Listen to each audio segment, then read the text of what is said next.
As you know, last time that we were here, I mentioned that the NBA season is here, preseason rather, and all the sports are happening in the month of October, which one of my favorite months by default because of that reason alone. But yeah, there's teams that we know that's going to contend for titles this year. And there are a few teams that we know that has zero chance of that happening, right?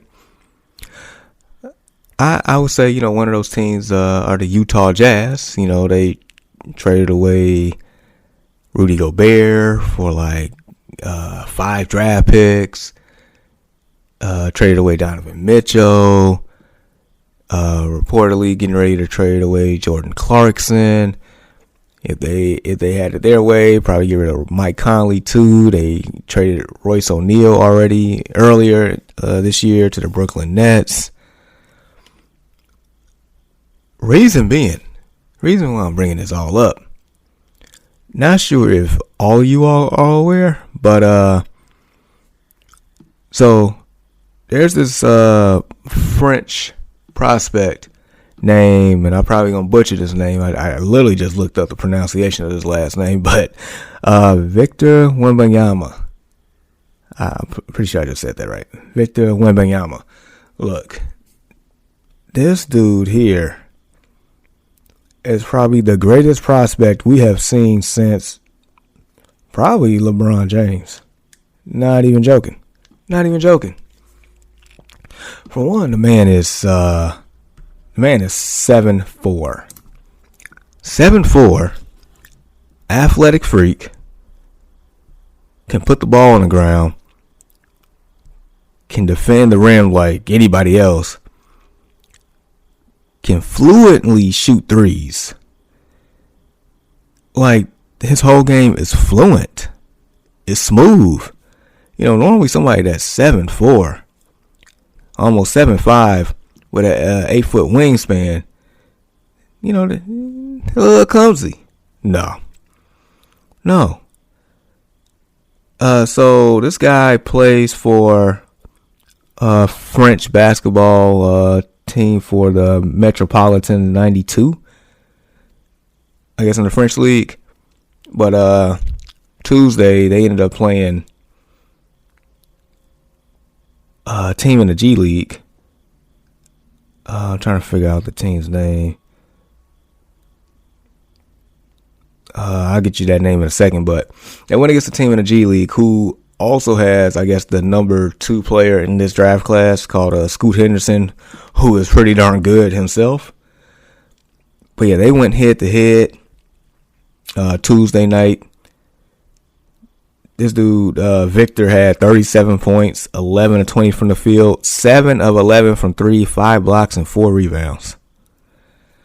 And if you actually watched any of the game or any highlights or any footage, it's a lot more impressive watching than me telling you that stat line. I feel like the NBA is on notice. You see why teams like the San Antonio Spurs, the Utah Jazz, and anyone else that's just tanking, the Oklahoma City Thunder. They want this guy. Because this is an instant transformation of your franchise. Immediately, like a snap of the finger, you get this guy automatically in the playoffs. Give him another year or two, automatically in the conference final. This dude is that good. He is that good of a prospect. I'm so serious. I don't say this about hardly anyone. There's been some great prospects over the years, like Zion Williamson. That's a game changer when healthy. And we knew that basically outside of probably shooting for Zion, his weight was an issue. Coming in, like John Morant, We knew shooting was an issue as well.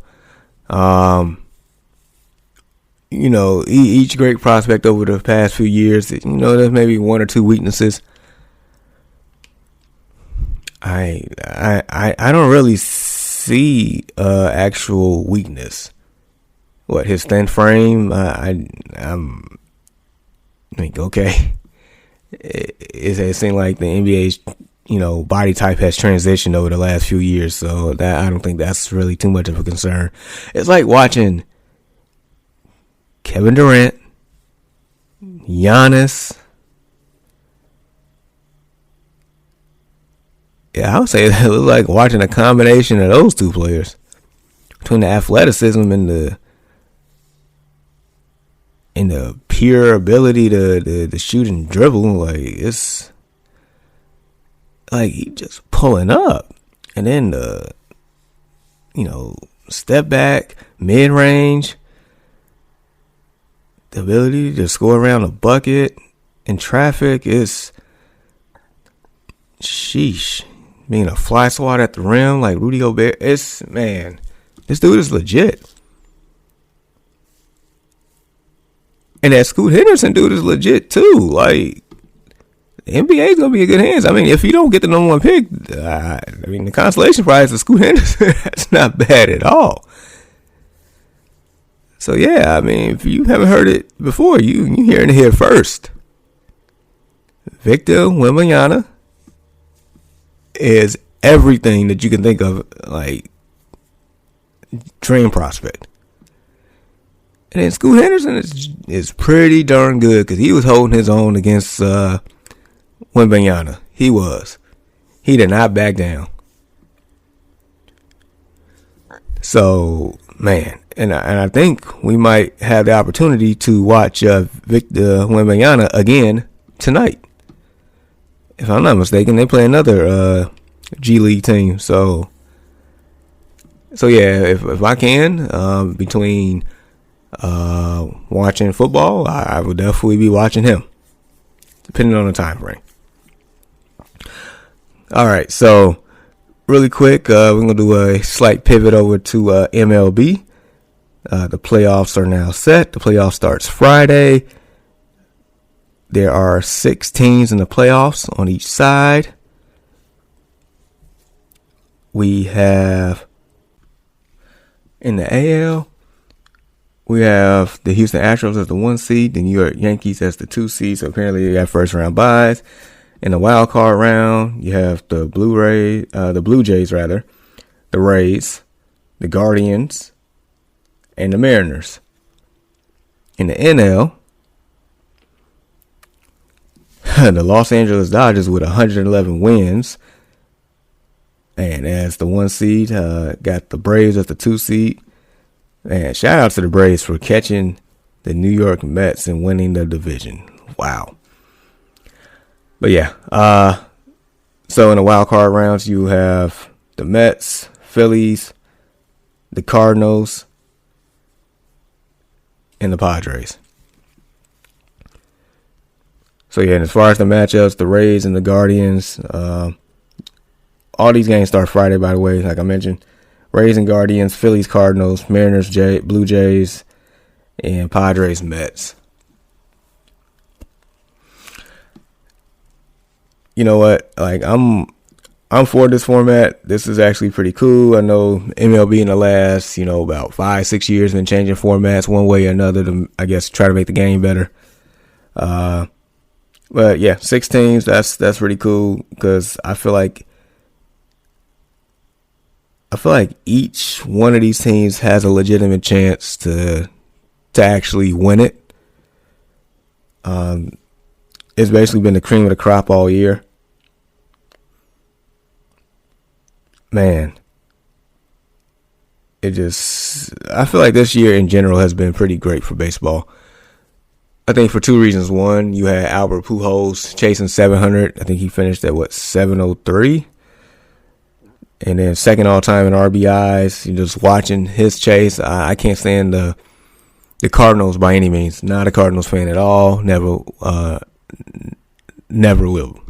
Period. But to watch that, to experience that, to be along, for the ride and the journey of that, that was incredible. I'm just great. I got to witness history on that. And then Aaron Judge, like 62 in a quote unquote clean era. Almost had the Triple Crown. I mean, he definitely won the home run category and the RBI category. Came in second, batting, I want to say 311. The other guy, I forgot his name. He ended up batting 315. So he just missed the Triple Crown. And I would have loved to seen it, but more importantly, Yankees didn't pay him, went to arbitration. Aaron Judge was like, I'm going to bet on myself, and I'm going to show you, I'm going to prove to you that you are wrong. You should have paid me. And he's going to get paid. And I'm not a Yankees fan by any means either. But for his sake, I wouldn't mind the Yankees winning it all. And, he ended up being, the MVP of the World Series, blah, blah, blah, just basically collecting every accolade along the way just so he can get paid. And part of the hope is to buy another ball club. Like, you had your opportunity. You didn't want to be bothered with me. Now I'm out here living my best life elsewhere. That's how I'm looking at it. So, yeah. And then, the Mariners, just being a pleasant surprise this year with their rookie, I want to say his name, Julio Rodriguez, like, and that was pretty good, man. Like, just basically just new storylines, new parody. Just it's like a breath of fresh air here. Even though my White Sox very so much underachieved, they should have won their division this year. But between Tony La Russa and some of these players not playing like they should, and maybe that's just the atmosphere, the chemistry in the clubhouse that was created by Tony La Russa, but nevertheless, I mean, they finished at 81-81, 500 team. Should have had 95 plus wins this year, but that's neither here nor there now. So yeah, I just, it's going to be a fun playoffs to watch. Very fun. All right. Then lastly, we'll get into, a Thursday night football preview here. We got the Colts. We got the Broncos. Two teams that has been very underwhelming. Very underwhelming. The Colts, it's like you have been trying to promote your organization as a turnkey team, as in insert a quarterback, an elite quarterback or a competent quarterback, and you are a Super Bowl contender. It has not panned out this way in the last 3-4 years. Like, you had Phillip Rivers a few years ago, took it to the playoffs, lost, he retired. You brought in Carson Wentz, they had a chance and, ended up losing to the Jags in an embarrassing fashion and missed the playoffs, and now he's Commander Carson. Yeah, that's a whole nother story. And then you brought in Matt Washed Up Ryan. And hey, I mean, Matt Ryan has 1,125 yards on the season. He threw 5 touchdowns, but 5 picks. And I'm pretty sure he has a couple fumbles with that too, because, he has fumbleitis. Outside of the Kansas City Chiefs really giving away that game,